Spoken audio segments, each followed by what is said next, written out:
Cada noche, sin falta, nos convertimos en arquitectos de mundos enteros. Creamos realidades, a veces maravillosas, a veces extrañas, pero que se sienten increíblemente reales, ¿no es cierto? La gran pregunta es, ¿cómo pasa esto? ¿Es solo un caos de imágenes sin sentido? ¿O hay un proceso, una lógica detrás de todo? Bueno, hoy vamos a meternos de lleno en la sala de máquinas de la mente para entender exactamente cómo se construyen los sueños. Entonces, ¿qué son? ¿Ruido neuronal al azar o simulaciones súper complejas? La respuesta, y esto es lo fascinante, no está en algún lugar misterioso, sino en algo que hacemos cada segundo que estamos despiertos: percibir el mundo. Y aquí está la idea clave de todo esto, la que lo cambia todo. Soñar no es un proceso mágico o separado de nuestra vida normal, para nada. El cerebro usa las mismísimas herramientas para construir un sueño que las que usa para interpretar la realidad mientras caminamos, hablamos o comemos. Así que, para entender el mundo de los sueños, primero tenemos que entender cómo construimos el mundo real. Bien, empecemos por el principio. Antes de hablar de sueños, hay que poner los cimientos. Hablemos de nuestra realidad, la de todos los días. ¿Cómo es que el cerebro arma todo esto que experimentamos? ¿De dónde sale? Resulta que todo lo que percibimos está moldeado por dos fuerzas gigantescas. Primero, la expectativa. O sea, vemos lo que nuestro cerebro espera ver basado en todo lo que ya sabemos. Y segundo, la motivación. Vemos lo que queremos ver o lo que tememos ver. Esto es clave. No somos cámaras de video que graban la realidad pasivamente. No, somos constructores activos de nuestra propia experiencia.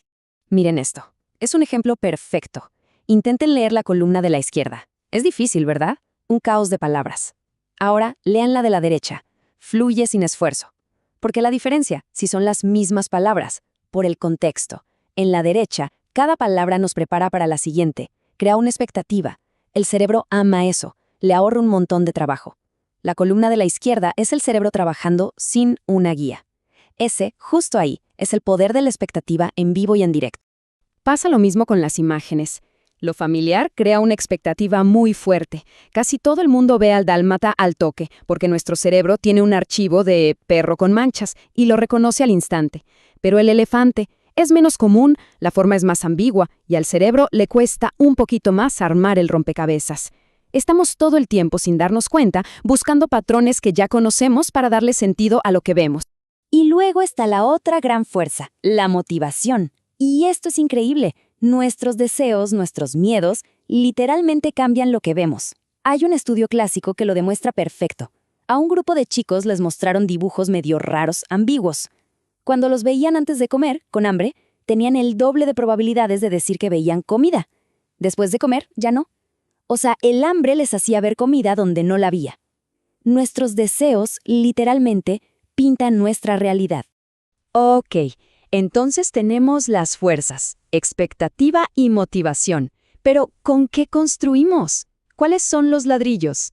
Bueno, el concepto clave aquí, y es fundamental para todo lo que sigue, es el de esquemas. Piensen en los esquemas como los bloques de Lego de nuestra mente. Con ellos armamos la realidad de todos los días y, como veremos, también la de los sueños. ¿Y qué es un esquema? Es básicamente un modelo mental, una pequeña teoría que tenemos sobre cómo funciona algo en el mundo. Tenemos un esquema para restaurante. Sabemos que hay mesas, menú, mozos. Tenemos un esquema para perro, 4 patas, ladra, mueve la cola. Para todo.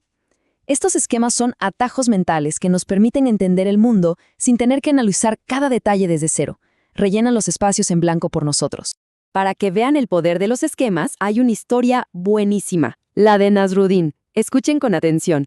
Nasruddin entró en una tienda y preguntó, ¿me ha visto usted antes? Jamás en mi vida, contestó el tendero. En ese caso, replicó Nasruddin, ¿cómo sabía usted que era yo? Parece un chiste simple, ¿no?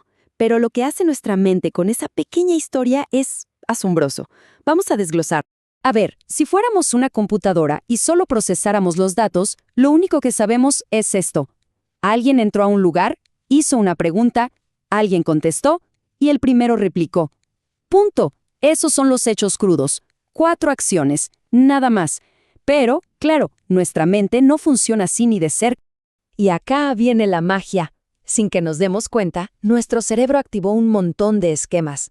Al instante, asumimos que Nasruddin es un nombre, que el tendero puede ver, que la tienda tiene paredes, un piso, una puerta, y que Nasruddin entró por la puerta y no flotando por la ventana. Asumimos que hablaban el mismo idioma, que había gravedad. Nada de eso está en el texto. Todo, absolutamente todo, es una construcción de nuestra mente para darle sentido a la historia. La cantidad de cosas que damos por sentadas es casi infinita. Perfecto. Ahora sí, ya tenemos todas las piezas sobre la mesa: expectativa, motivación y los esquemas, que son los ladrillos. Ahora vamos a juntar todo para ver cómo se construyen los sueños. Y van a ver que el proceso es casi idéntico al de estar despiertos, pero con un giro clave, una diferencia fundamental. Ok, ¿cómo funciona? Durante la fase REM del sueño, el cerebro está a toda máquina, superactivo. Pero, y esta es la gran diferencia, está desconectado de los sentidos, no entra información de afuera. Entonces, ¿qué hace? Empieza a activar los esquemas que tiene adentro, impulsado por nuestras motivaciones, miedos o lo que nos pasó en el día. Y como no hay ojos ni oídos que le digan, che, eso no es real, la simulación que crea se siente 100% real. El sueño se vive como la realidad porque no hay nada que lo contradiga. Y lo más loco es que nuestras expectativas son las que escriben el guión del sueño. Piénsenlo así: el sueño empieza en una calle oscura. Si nuestra expectativa es de miedo, esa sombra que aparece se convierte en un ladrón y empieza una persecución, una pesadilla. Pero si en esa misma calle oscura la expectativa es de curiosidad o de encontrarse con alguien, esa misma sombra se convierte en un amigo. Y quizás hasta nos damos cuenta de que estamos soñando. La misma escena, dos guiones completamente distintos. Nosotros somos los directores. Uno podría preguntarse, ¿y por qué los sueños, a menudo, se sienten como una película, con un principio y un final? Simple, porque tenemos un esquema de historia grabado a fuego en la mente. Desde chicos nos cuentan cuentos. Hay un inicio, un problema y un final. Nuestro cerebro en sueños hace lo mismo. Toma las imágenes y emociones sueltas y las organiza usando esa plantilla, la de una historia. Por eso tienen esa estructura narrativa.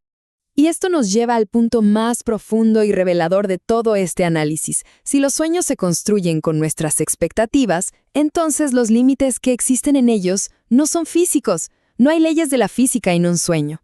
Los límites son puramente mentales. Para entenderlo, miremos al mundo real por un segundo. Durante décadas se creyó que era físicamente imposible correr una milla en menos de 4 minutos. Era una barrera. Pero en cuanto una persona, Roger Bannister, lo logró, ¿qué pasó? De repente, un montón de otros atletas también pudieron. La barrera era más mental que física. Cuando la expectativa cambió, lo imposible se volvió posible.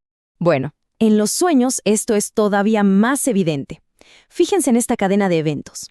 Un investigador, Uspensky, tenía la teoría de que era imposible decir el propio nombre en un sueño sin despertarse. Lo intentó y ¡pum!, se despertó. Su expectativa se cumplió. Luego, otra persona que leyó sobre esto lo intentó y sintió un mareo terrible. Otra, que también conocía la teoría, lo intentó y el sueño empezó a vibrar hasta que se despertó. Pero, ¿qué pasó con el autor de este estudio, que no creía en esa teoría?